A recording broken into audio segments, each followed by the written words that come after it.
Le journal des journaux, la revue du web. Le journal des journaux, la revue du web. Clément Tungui, bonjour. Bonjour à toi Séraphin, bonjour à toute l'équipe de production et de réalisation du journal des journaux ce matin. Vous avez parcouru la toile pour nous livrer la revue du web. Nous vous écoutons. Bien évidemment, merci Séraphin. Mesdames, messieurs, chers abonnés, bonjour. Vous faites bien de vous informer sur nos antennes. Alors ce matin, nous ouvrons la revue du web avec le site Cameroun Web qui fait état des dégâts des Ambazoniens qui ont encore frappé. La population ne sait plus à quel saint se vouer. Une nouvelle attaque meurtrière s'est produite à Kumbo, orchestrée par des Ambazoniens.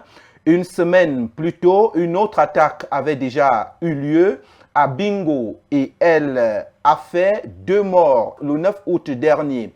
Pour celle de Kumbo, un 24 de l'armée de l'air et un 22 de l'armée de terre ont perdu la vie lors de cette énième embuscade d'Ambazoniens. Au total, selon le lanceur d'alerte Zui Mento, 1760 soldats ont déjà trouvé la mort depuis le début de la guerre. Un troisième a survécu. Il est chef de poste de l'armée de l'air, mais il est gravement blessé. Le même site de Cameroun Web nous fait état ce matin de 3 présumés agresseurs dans cette information que nous venons de suivre. Brûlés vifs à Douala, PK8. Au total, ils étaient 5 présumés agresseurs connus dans la zone pour leurs multiples exactions. 3 d'entre eux ont été arrêtés par les riverains après une nouvelle attaque. En colère, la foule n'a pas attendu l'arrivée des forces de l'ordre et de sécurité. Ils ont été brûlés vifs sur place. Non loin de leur dépouille, un message inscrit au sol par la population servait d'avertissement, je cite, « Tous finiront ainsi. Stop aux agressions à ESG. » Fin de l'écrit. En référence à l'université privée voisine régulièrement ciblée par des bandes armées, cet épisode met donc en évidence la montée d'un phénomène inquiétant, la justice populaire de plus en plus fréquente à Douala et dans d'autres grandes villes du pays. Nous poursuivons avec le même site Cameroun Web qui expose sur sa page du jour la négligence médicale. Une femme est morte dans des circonstances énervantes. C'était le 14 août dernier qu'un accident de la route s'était produit entre Mengan et Yaoundé.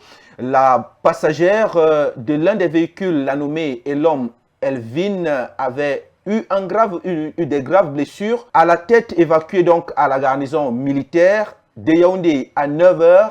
Et c'est à 17 h que sa famille a été invitée à se présenter car elle serait dans le coma. Selon le site Cameroun Web, la patiente n'avait reçu aucun soin si ce n'est qu'une perfusion.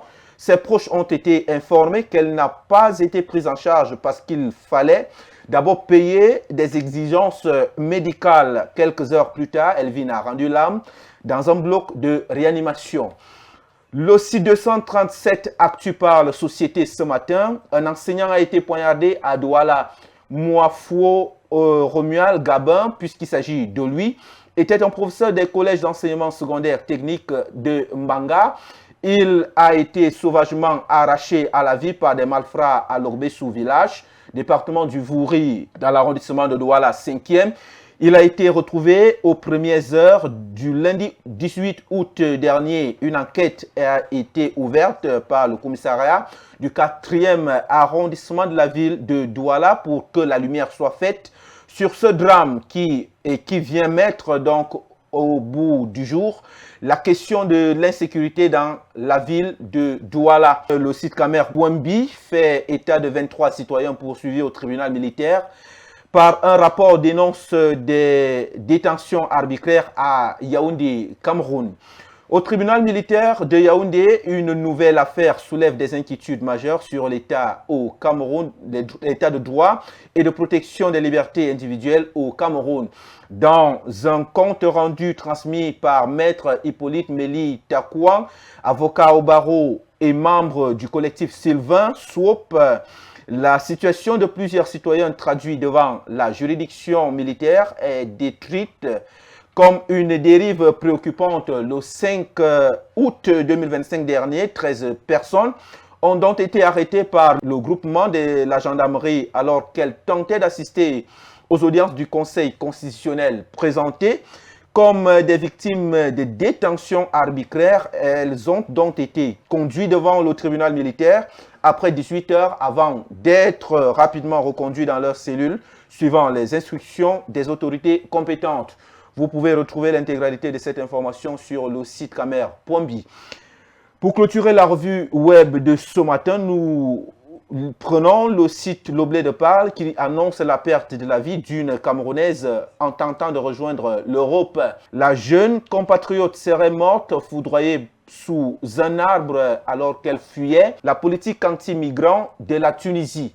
La victime qui laisse derrière elle une fillette de 3 mois seulement symbolise la détresse des milliers de personnes qui risquent leur vie pour un avenir meilleur loin des conditions jugées insupportables imposées par l'ordre gouvernant.